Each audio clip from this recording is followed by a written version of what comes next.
Hello everyone, this is CA Sneha Challa. So in this video, we will be talking about IFRS 15, which is about revenue from contract with customers. Okay, so suppose this is your P&L. Whenever you do any sale, okay, so you would write it on the credit side, right? That this is my sales figure. Now, when should you record this sale? When? What time? Whether when you get the cash or whether when you pass on the goods, when do you have to do it? And with what amount do you have to record this sales?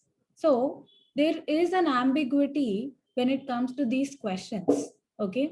So to solve these questions, we have an IFRS, which is IFRS 15, which talks about revenue from contract with customers. So when do you have to record it? What time you have to record it? What all things you will have to consider when you are recording this sales amount. So that is what we are going to understand in this IFRS 15.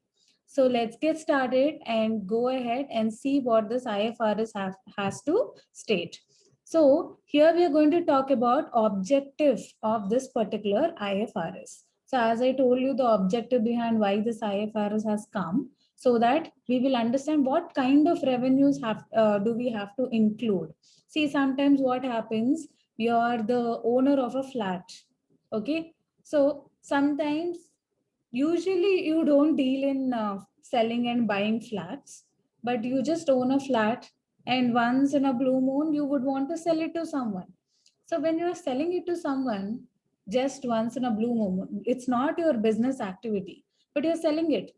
So whenever you do sales, it does not mean that it is your ordinary course of business, right? So you won't record it as sale.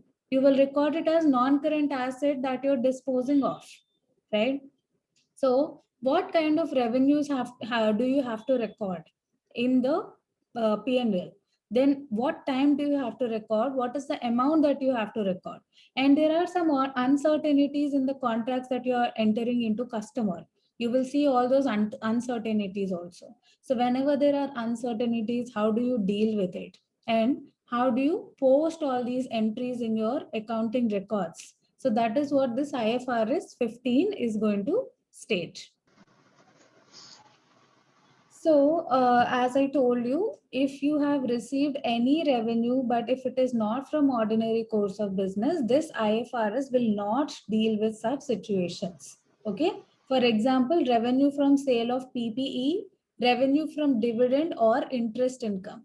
Suppose you are getting any revenue from the investments that you are making.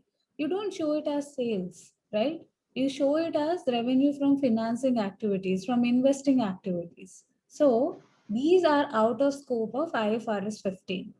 So moving ahead, we have, like I just told you, these things are also out of scope of IFRS 15 because we have different specific standards for these cases. For lease contracts, we have a standard. Insurance contracts will not come here. And financial assets, we have a standard. So these kind of contracts are not covered in IFRS 15. Okay. So moving to the next one, here we are going to talk about 5-step model. So how do we recognize revenue? In order to recognize this revenue, you will have to follow each and every one of these 5 steps. So whenever these 5 steps are complied with, then only you can record the revenue. Okay, then only you can record it as sales. Now, what are these 5 steps? We are going to understand them in detail. Okay, let's go to the next one. Here we are going to talk about the first step. So the first, okay, let us go through this example. So, so the first step is identifying the contract. First, we need to identify the contract. Then we need to identify the performance obligation that is there in the contract.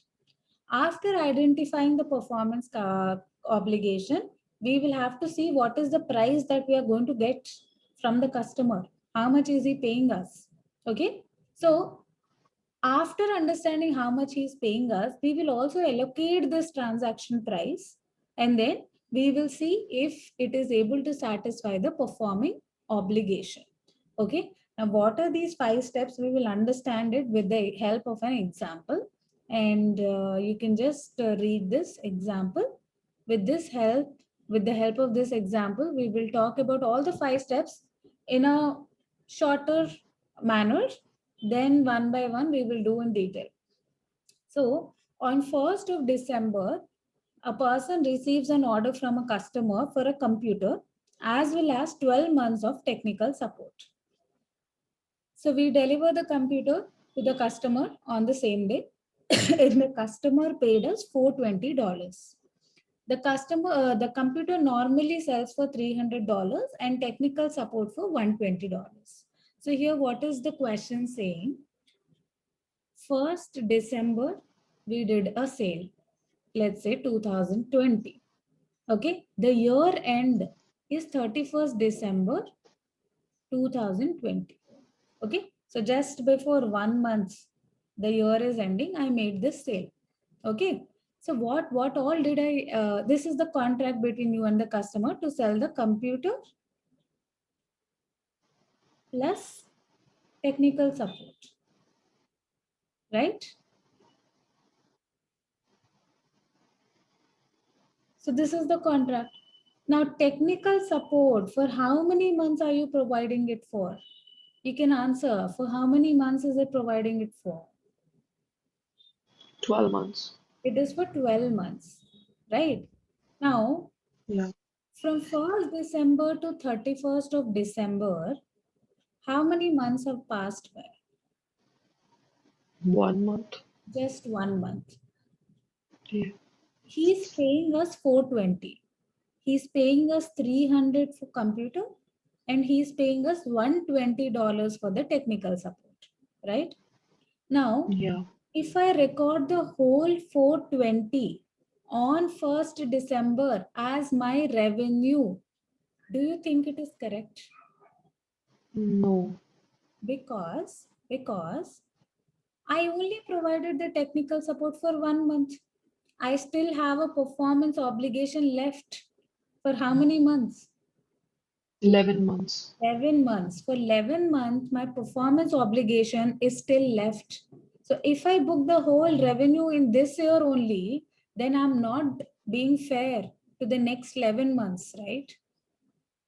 Yeah. Yeah. See, for computer, we don't have any confusion. He came, he took the computer, everything is over, he paid the money also. So this revenue is related to this month only. So we can record it this year only. There is no doubt about it. But when I'm talking about technical support, the whole $120, if I record it today only, it is not going to give a right picture, right?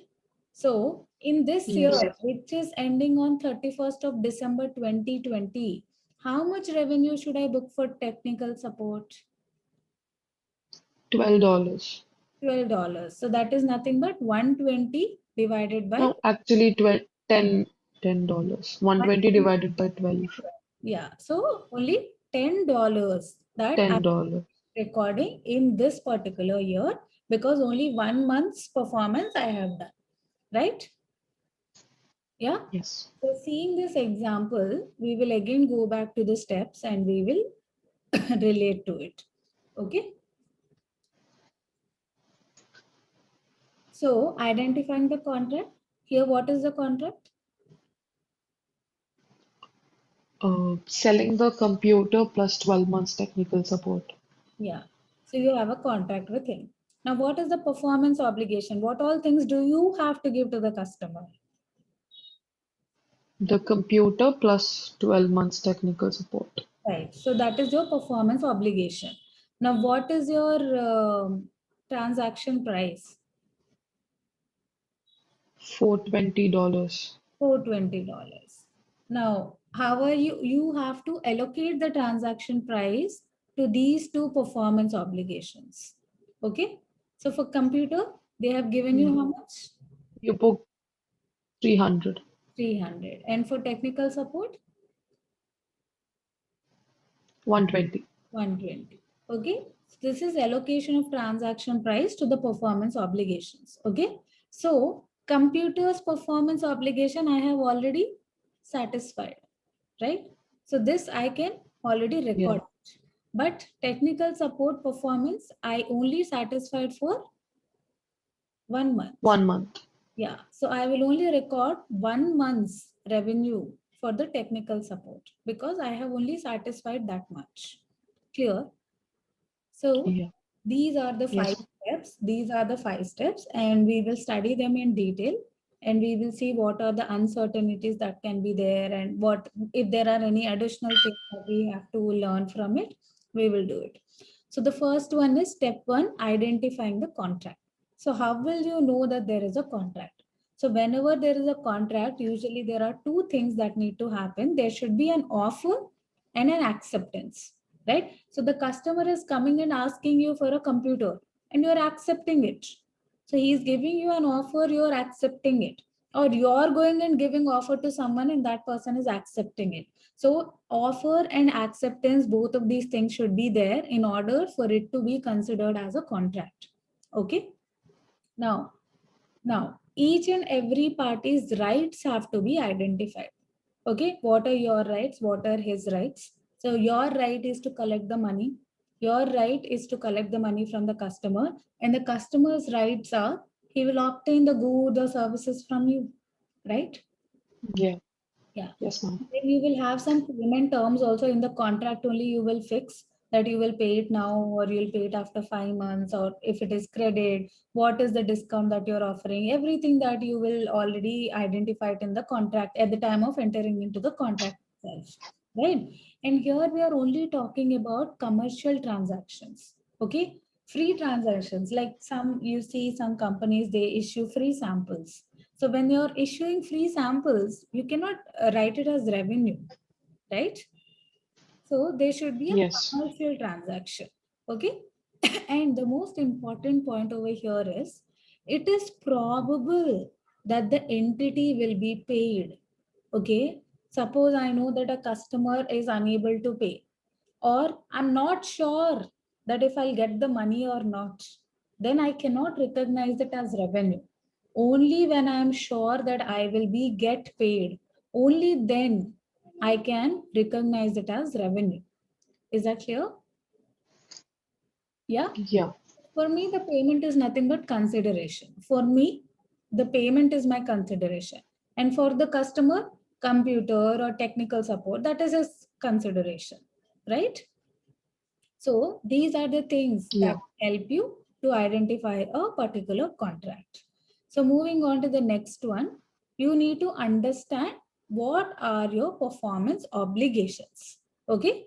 Now, in the example that we just saw about computer and technical support, you understood what are the performances that you have to give, right? Yeah. Yes. So read this example and tell me what are the performance obligations in this particular contract. Delivering the 5 lectures and providing the textbook. Very good. So these are the two performance obligations that I have to give it to the buyer. Okay. So as and when you know the contract, you should understand what are the obligations that you need to perform. Okay. So moving ahead, Yes. principals and agents. Okay. So sometimes you have agents through you do your sales with the help of your agents, right? Like suppose I want to sell some fruits or vegetables, I can just send my manager to do it.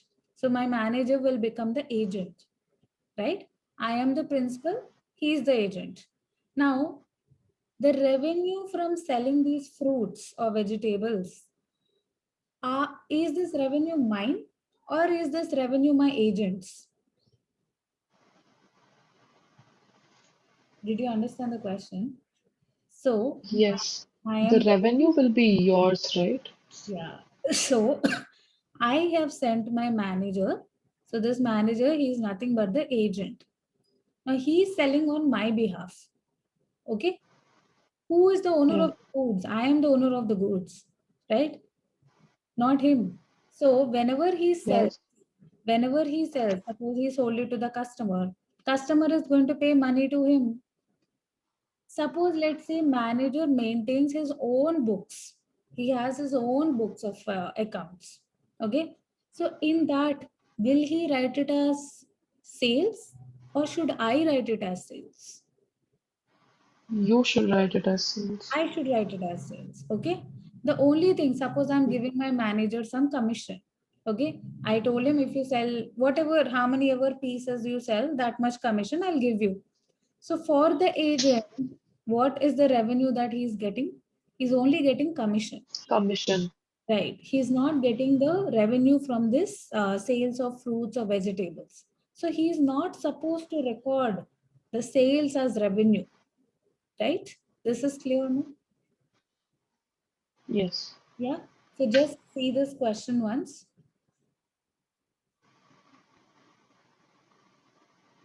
So you need to tell me who is the principal and agent over here.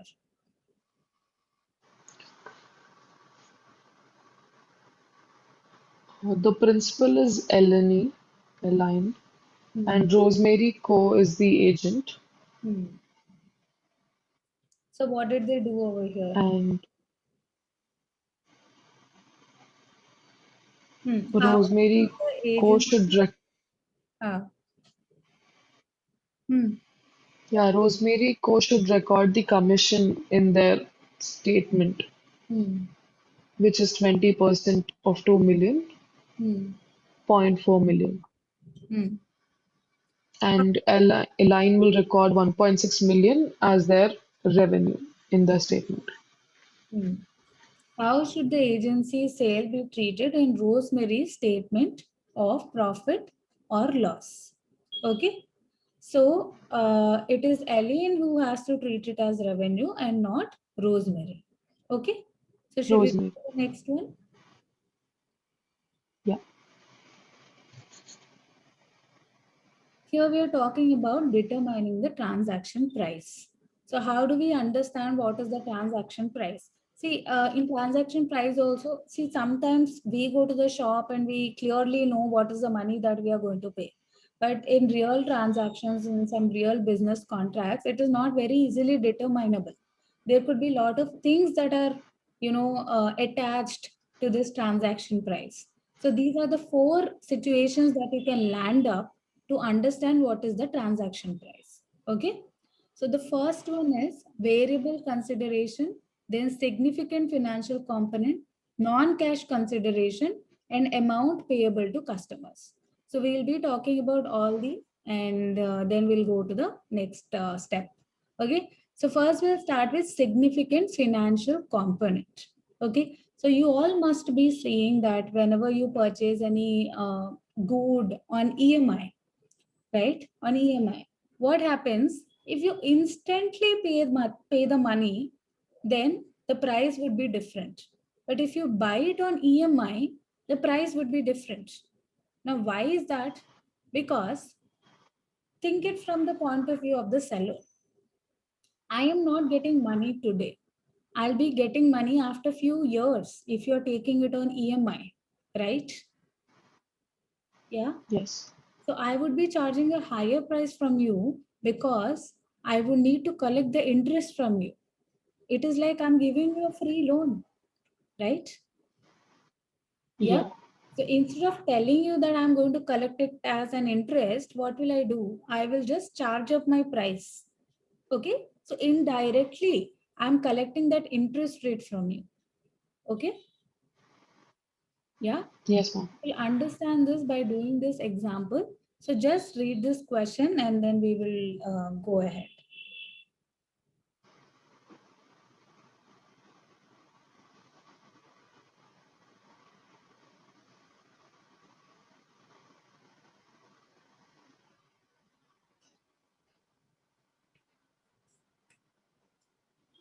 Let me know once you're ready. Yeah, I'm ready, ma'am. Yeah. So what is happening over here? They entered into a contract on 31st December and the price stated in the contract is 1 million. Okay. So after how many years will I be getting this 1 million? 2. After 2 years. So today we are here. After 2 years, I'm going to get this 1 million. Okay. And market interest rate is 10%. Okay. So today, this 1 million is equivalent to how much? That is what I need to understand. I will use the present value factors. I will bring back this 1 million to this present value. And whatever is the present value of 1 million, that is what is my revenue today. Is that clear? Yes, ma'am. Yeah. So just do this present value for 1 million for 2 years. So present value factor of 10% for 2 years.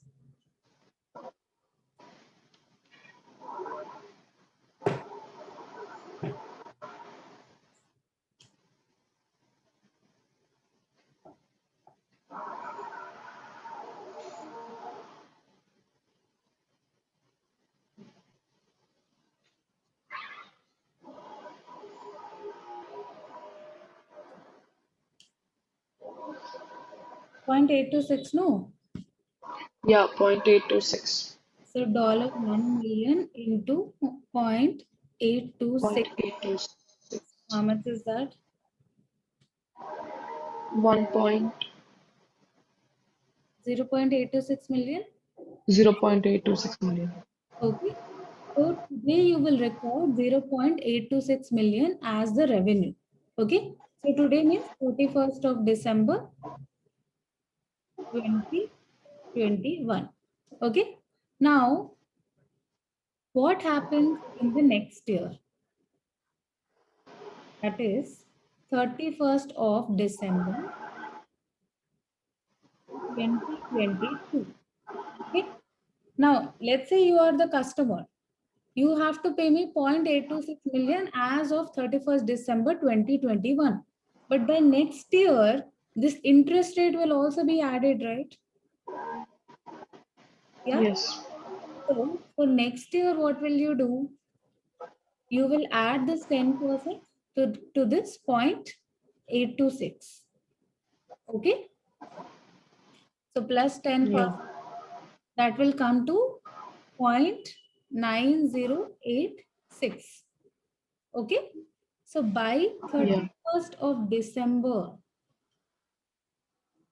2023, again 10% will be added because again 1 year has passed. Yeah. Yes, ma'am. So again we will do 10% and then this will be equivalent to $1 million. Okay. Correct. Yeah. So this is how you will you will enter in the book. But anyways, in the question, they only asked you till 31st of December 2021. So you will record it as 0.826 million. Okay. Yes, ma'am. So this is about when there is a transaction price in which financial component is included. This is how you will record the revenue. Clear? Yeah. Should we go to the next one now?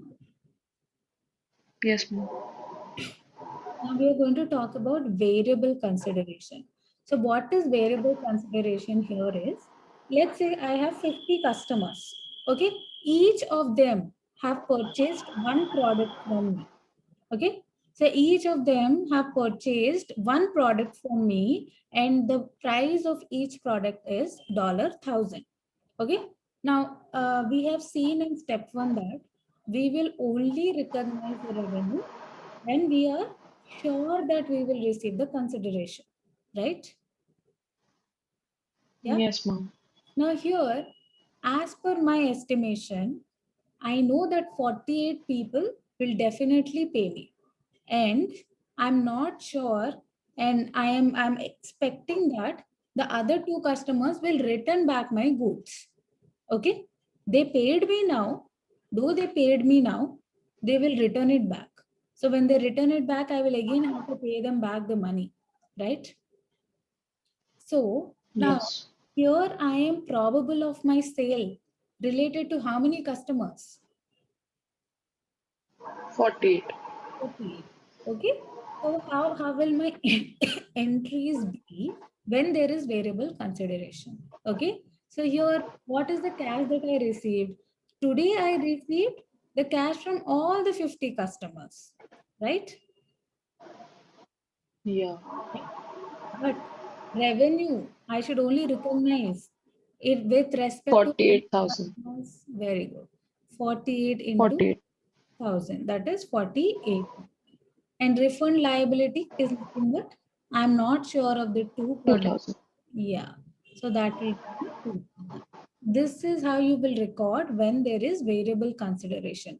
You will not record the whole 50,000 as sale. Is that clear? Yes, ma'am. Let's go to the next one. Consideration payable to the customer. Okay. Now, what is happening here? If you read the sentence properly, here I'm talking consideration payable to my customer. Okay. Now, what is it? Generally, customer pays you money, no? Yeah? Yeah. You don't pay money to the customer. But in some cases, what happens? You might have to pay some money to the customer also. Okay. So, in what cases? These are some examples. Okay. Sometimes what happens? The supplier is the seller and the supermarket buys the goods from the supplier. Right? The supermarket is telling the supplier that how many ever shelves that we give you, that much money you will have to pay. For those shelves, you will have to pay us because I'm displaying your product, right? Yeah. Yeah. So here, supplier is also paying some money to the supermarket person who is the buyer, who is the customer to the supplier, right? Yeah. Yes. Next, there is one more example here. What is happening? Car manufacturer, he is paying the dealer. So dealer is buying electronic parts from the car manufacturer, and this car manufacturer is telling that dealer, you don't worry, I will only install the chargers in your outlet or in your showroom. So here again, the customer is getting paid by the seller, right? So if you are talking from the seller's point of view, you're getting some money from the customer and you're also paying some money to him, right? Yeah. Yes. So whatever is the difference between these two transactions, that is the revenue that you will have to book. Is that clear? Yeah. Suppose I'm Okay. getting, suppose I'm getting $100 from the supermarket, and I will have to pay the supermarket $20. Okay. So now what is the revenue to me? 80. 80 is my revenue. Okay. So that is consideration payable to the customer. Okay. Sometimes what happens, the supermarket says that how many ever products you keep with me, that much money you will have to pay. Okay. Suppose you put 100 products, this is the amount that you have to pay. Okay. So there will be contacts between both of you to fix how much is the money that you have to pay to the customer. Clear? Yeah. Yes, ma'am. So we'll do this example, then you will get a good clarity.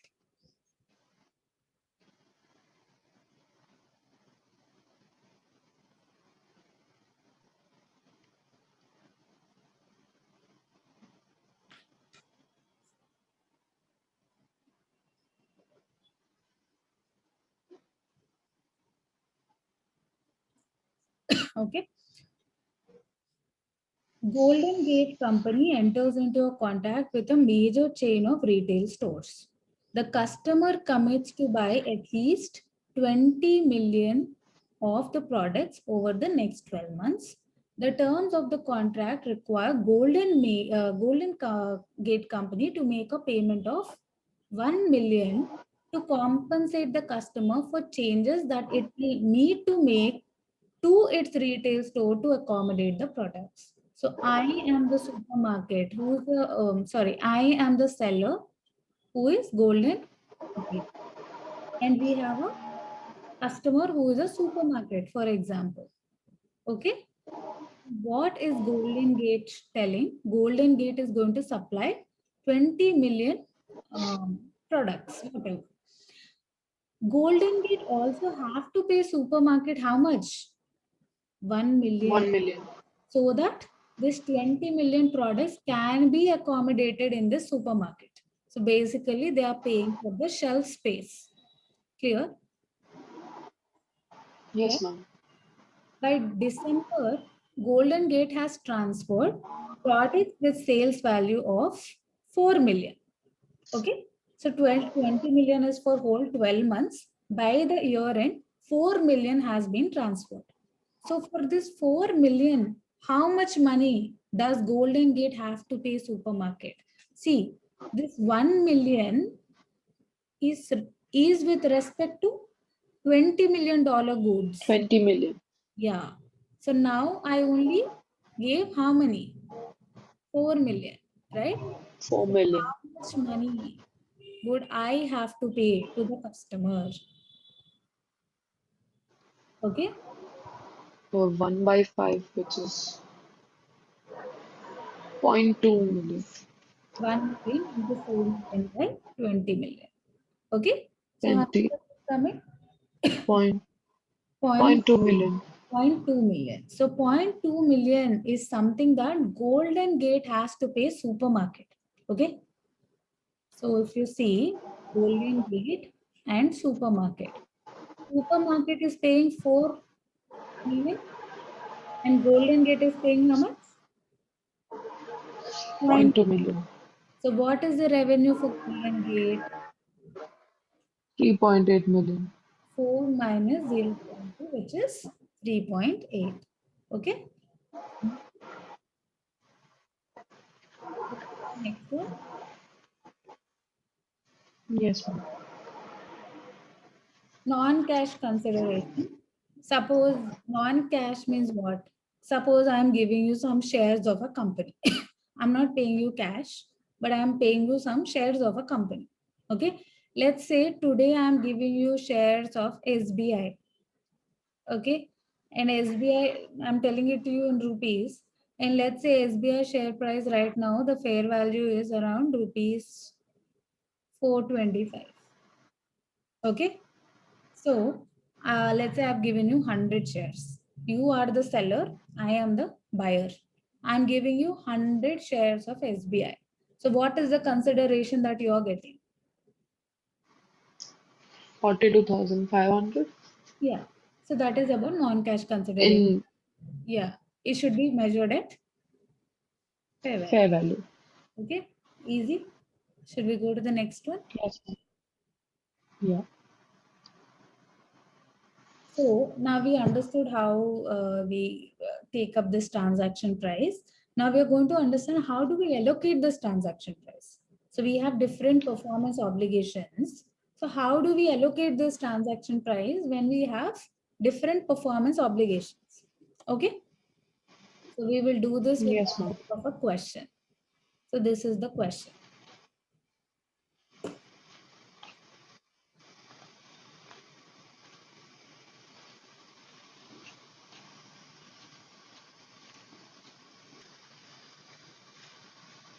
So here Shred company sells a machine and 1 year's technical free support of one lakh dollars, right? It usually sells the machine for 95,000, but it does not sell technical support for the machine as a standalone product. Okay. Other support services Yes. offered by Shred company attract a markup of 50%. Okay. It is expected that the technical support will cost $20 million. See, they directly see we have two performance obligations. What are the two performance obligations? One is the machine and the other is technical support. Machine and technical support. Generally, machine for how many dollars do we sell? 95,000. 95,000. And technical support, at what price generally do we sell? Cost? 95,000 plus 50% markup. See, they are telling other support services offered by Shred attract a markup of 50%. Other services. What is the other service? This technical support is the other service, right? Yeah. This is the cost of the technical support. Okay. So this cost, they add up how much? 50%. 50%. Yeah, and whatever is the price they get, generally at that price, they sell it to the customer, right? Now, if you add 50% to 20,000, what does it become? 30,000. 30,000. So generally, technical support, you sell it for 30,000, $30,000, right?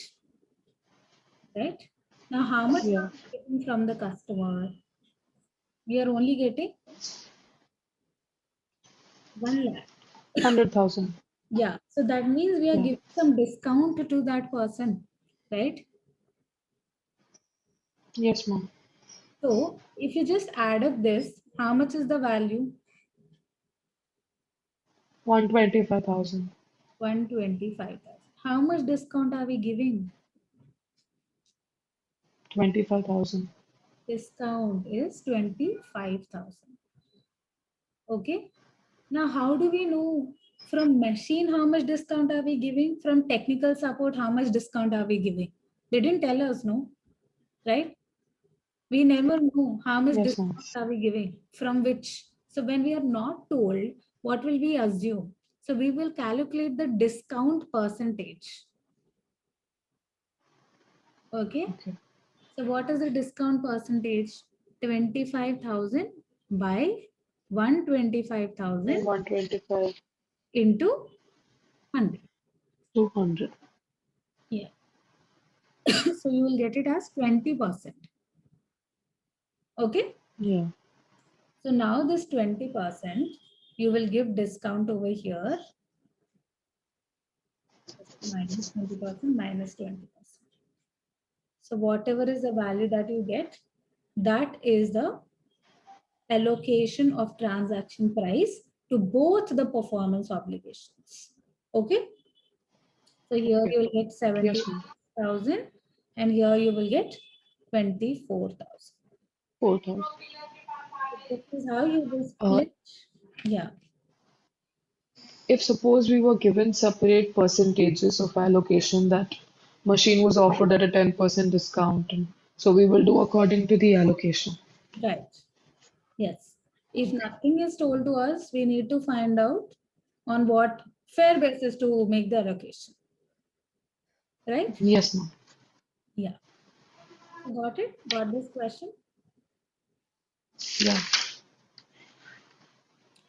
So we finished 4 steps and the last step is very easy.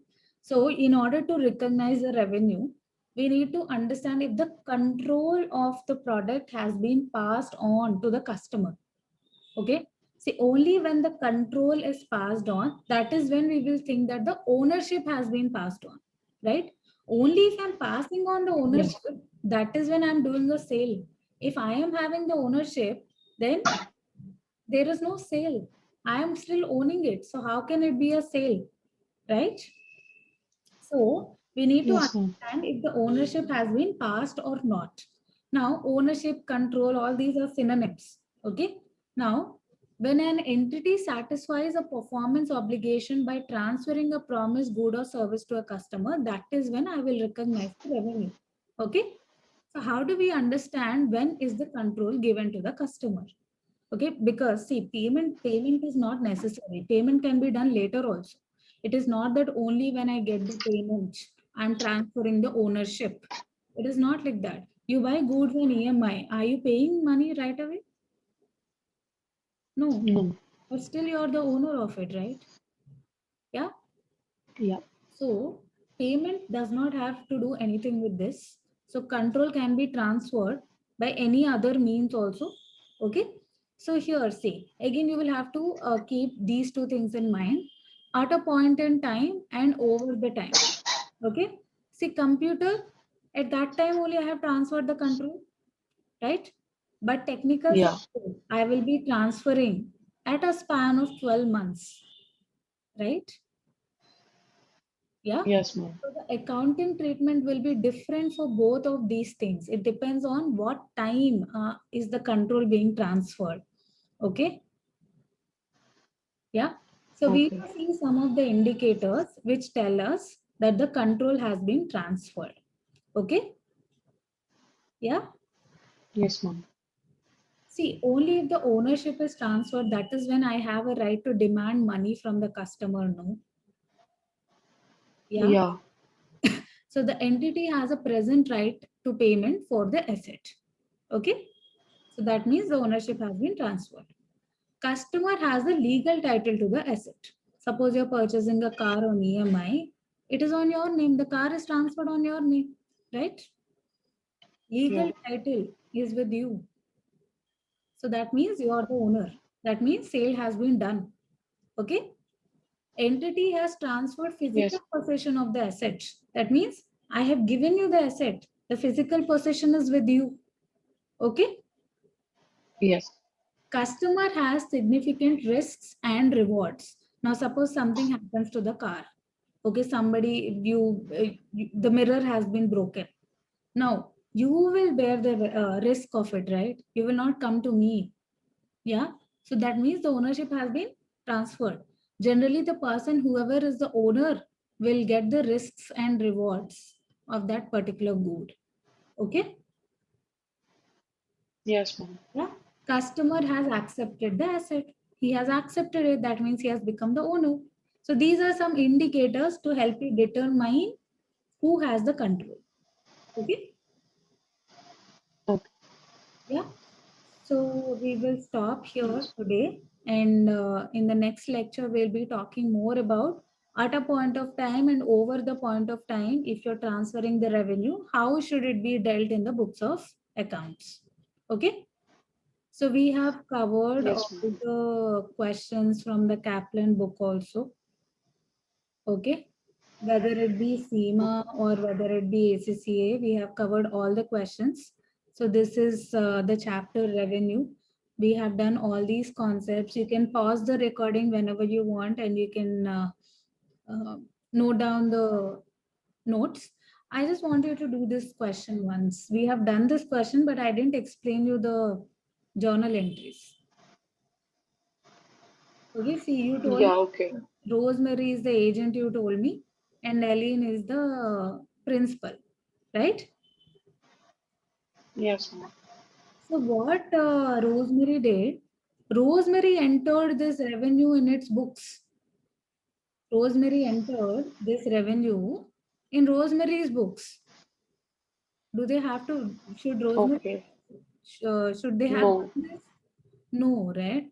So, in No. order to correct it, we are passing an adjustment entry. Okay. Okay. Okay. So Yes, ma'am. Rosemary collected how much? 2 million it collected.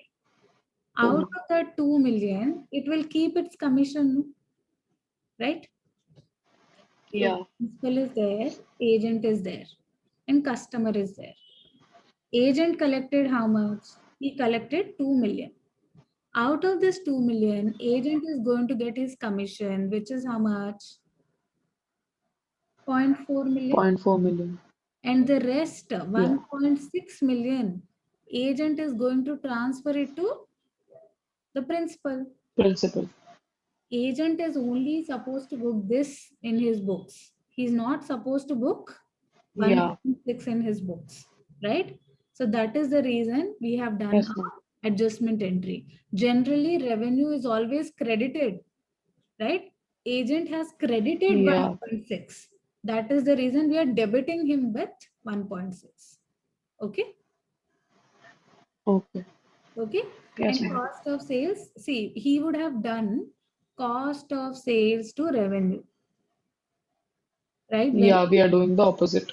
yeah, now you will do the opposite because you will have to correct the entry that he has mistakenly passed. Okay. Clear? Yes, ma'am. Yeah. So then Yeah. we have done determining transaction price, finance we have done, consideration payable to the customer we have done, allocation of transaction price we have done the shred problem. Okay. Then Yeah. satisfying a performance obligation at the point of time.